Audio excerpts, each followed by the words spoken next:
Paix et joie à toi. Alors, je vais continuer la vidéo que j'ai faisais tout à l'heure parce que j'ai été interrompu. Alors, je disais que nous avons commencé les discours sur la montagne et actuellement nous abordons le chapitre 5. Et l'Église, notre mère, nous propose 10 jours pour nous enseigner justement ce chapitre 5. Alors, dans ce chapitre 5, il y a 4 parties, 4 thèmes qui sont abordés. Les béatitudes, le ciel, la terre, la loi, l'accomplissement de la loi et la nouvelle justice par rapport à l'ancienne justice.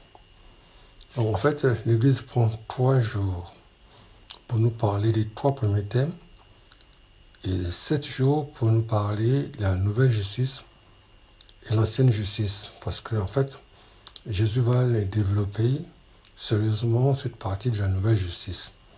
Et là, nous allons continuer à parler peut-être des 3 premiers thèmes. Comme je le disais, dans les béatitudes, il y a un mot qui est souligné, c'est le royaume des cieux.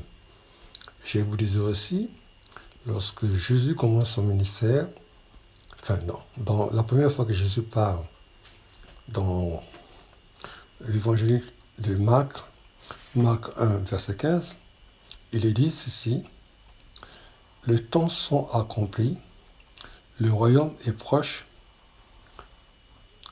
le royaume de Dieu est proche, convertissez-vous. » Le royaume de Dieu, c'est le royaume des cieux. Alors, je vous disais aussi qu'il y a 9 béatitudes.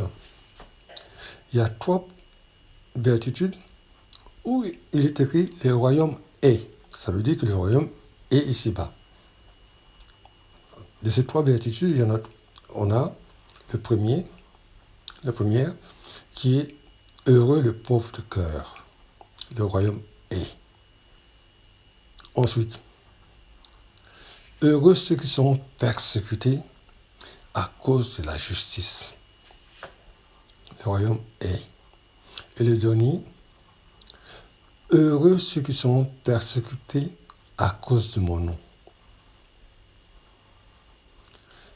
Et les 6 autres, en fait, ils parlent du futur.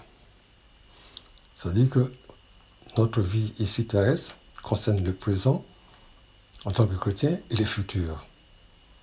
Donc, les 3 conditions pour que les royaumes soient là, c'est la pauvreté du cœur, c'est d'être juste par rapport à la justice et d'annoncer Jésus. Et les autres sont complémentaires pour le royaume des cieux quand on sera là-haut. Alors, je vais vous proposer aussi de lire les béatitudes chez Luc, verset 6, versets 20 à 26. Et dans Luc, il y a 4 béatitudes, vous êtes heureux, et il y a 4 malédictions. Et il y a vraiment une opposition entre le 4 et les béatitudes et les 4 malédictions. Ça pourrait être un complément d'information par rapport aux béatitudes. Et je vous demande si vous avez un temps d'aller consulter Luc 6, verset 20 à 26. Ensuite, Jésus nous parle du sel et de la lumière. J'avais parlé du sel, mais là je vais compléter par rapport à la lumière. Parce qu'il est important que nous soyons la lumière du monde. Parce que la lumière, c'est fait pour éclairer. Comme je vous le disais, la nuit, si vous rentrez chez vous, s'il n'y a pas de lumière, si vous avez les yeux ouverts, vous ne voyez rien. En fait, dans la journée, nous voyons. Pourquoi? Parce qu'il y a la lumière du soleil. En fait, nous sommes aveugles si il n'y a pas la lumière.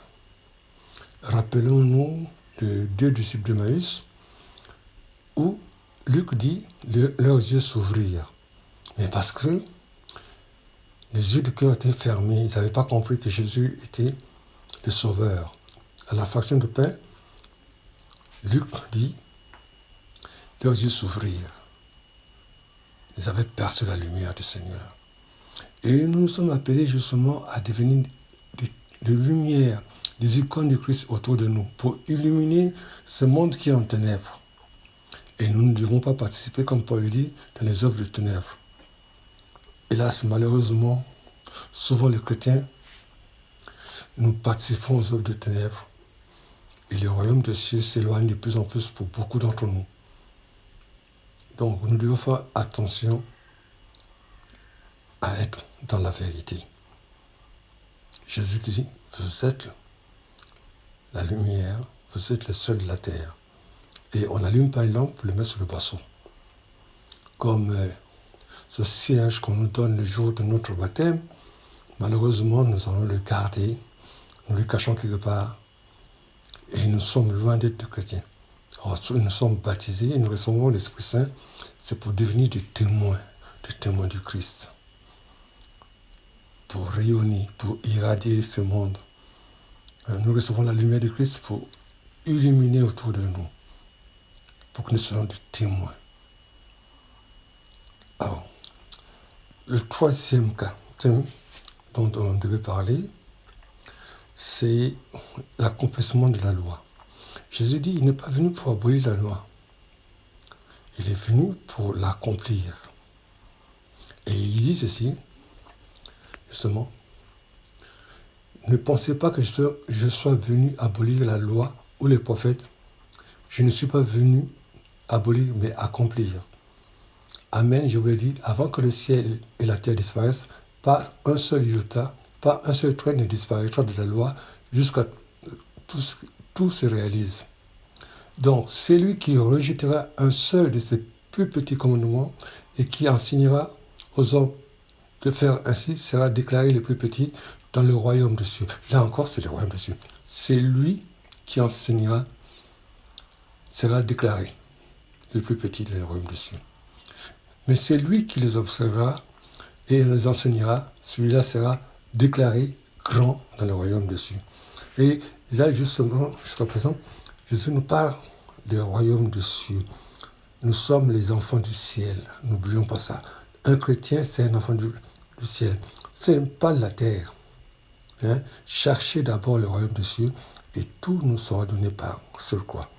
Comment chercher le royaume des cieux? C'est en appliquant les béatitudes, en étant le sel, la lumière. Voilà ce premier message de Jésus qui nous donne.